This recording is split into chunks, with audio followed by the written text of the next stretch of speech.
Japan. Beautiful country in the Far East. Maybe you have thought about coming here, but just weren't sure if it was worth it. So in this video I want to give you 6 reasons why you should come and why it will be a great experience.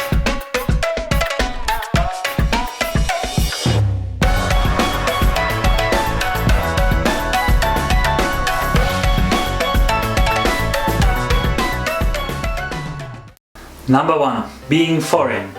If you are Caucasian like me, you will stand out in Japan. 98.5% of Japan's population is Japanese, and therefore you will always be identifiable as a foreigner. That's why people will stare at you, especially kids and especially on the countryside. But this isn't necessarily negative. For example, some weeks ago in a department store I walked into a small concert of traditional Japanese music, sat down and listened. In one of the breaks, the announcer said how glad she was that even a foreigner would stop and listen to the traditional Japanese sounds. Despite feeling like a rock star, here are some other reasons why you will enjoy being a foreigner in Japan. First of all, you will probably be told how good you look, how long your nose is, how small your face is, and how beautiful the color of your hair is. Except if it's black, then you will not hear that. And because the grass is always greener on the other side of the street, all of this is a good thing. You will also learn that your Japanese is fantastic and that you are really an expert when it comes to using the chopsticks. Number 2. Nature.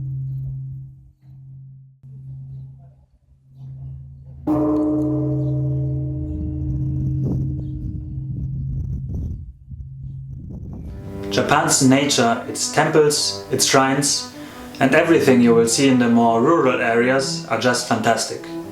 Back in July this year, 2 friends and I went to Ohara no Sato, a small town in the mountains near Kyoto. We didn't stay long, but it was an impressive and relaxing scenery. We took a walk in the woods and discovered this old cemetery.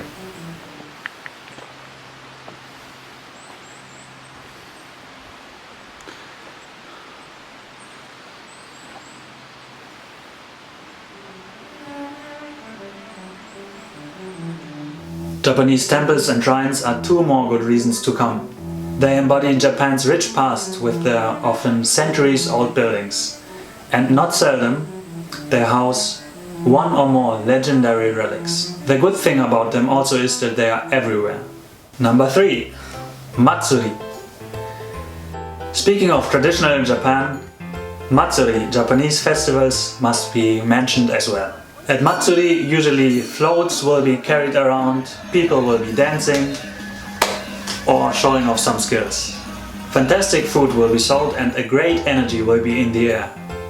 And just like temples and shrines, they are also everywhere, especially in summer.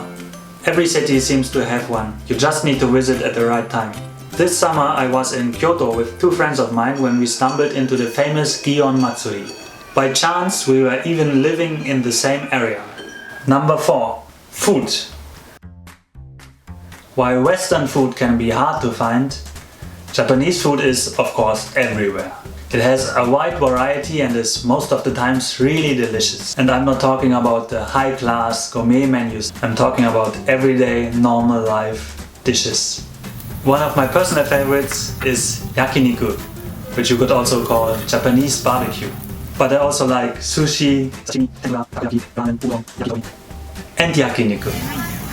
You have probably heard about Japan's kettles with their world-class beef, such as the ones from Kobe or Yonezawa. But even when your budget is a bit smaller, that should not be a problem. Just take a look at this soba cook, hand-cutting his noodles in a restaurant with prices ranging from less than 2,000 yen or about $20 to about 4,000 yen or $40. I had the menu with 5 courses and yes, it was delicious. Japan also offers watermelons in the form of cubes, hearts and Fanta. And for those of you that are interested, there also is a McDonald's delivery service. Number 5. The quality of service. Quality of service in Japan is extraordinary. Work is also done with a great level of integrity. As an example, my mother-in-law bought some bento the other day, and while she thought she had passed a 5,000 yen bill, when paying, the cashier assured her it were only 1,000 yen. After work, he realized that he had 4,000 yen too much in his wallet. He then called her and gave her, along with the money, a high-priced bento as an apology for free. It is also really hard to find an ill-tempered Japanese person. Everybody is really considerate about his surroundings and is trying not to cause any trouble for anyone. On the other hand, when getting closer to Japanese, it will get really enjoyable and fun. Number 6. The aftermath. After my first visit to Japan in 2009, it took me 5 years to come back again. During these 5 years, I had good material to talk about.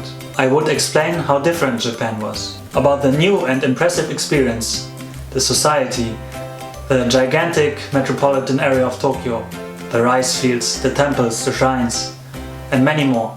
I was also able to buy a lot of souvenirs, so that even though I have a large family, I was prepared for Christmas. The best thing is that you can buy most of the classic souvenirs, such as chopsticks or fans, for just about $1 in every 100 yen store. This first visit impressed me deeply.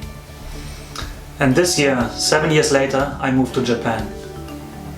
I now enjoy and struggle with the Japanese society every day.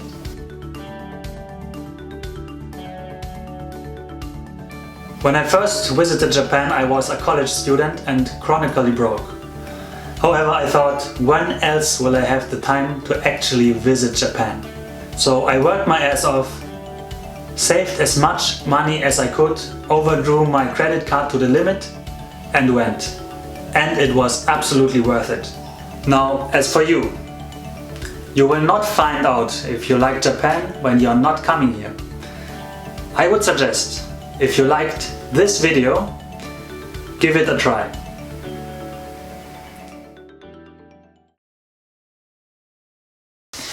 One of my personal favorites is yakiniku. Which you could... What is it?